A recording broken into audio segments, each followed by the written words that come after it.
Phrase of the day, come to terms. Haven't come to terms with how we said goodbye. Have you ever struggled to accept something you don't like?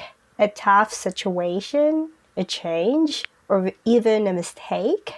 Today's phrase is come to terms. Look, I have to come to terms with the fact I was coming to terms with Madeline.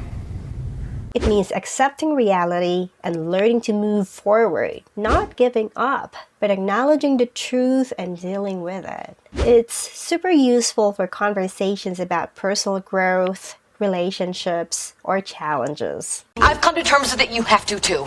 To come to terms with their diagnosis. Here are some example sentences using the phrase come to terms. 1. After weeks of denial, he finally came to terms with his job loss. 2. She's come to terms with moving to a new city and is starting to enjoy it. Alright, tomorrow's phrase will show you how to stay strong when life gets tough. Stick around, you'll love it. See you there.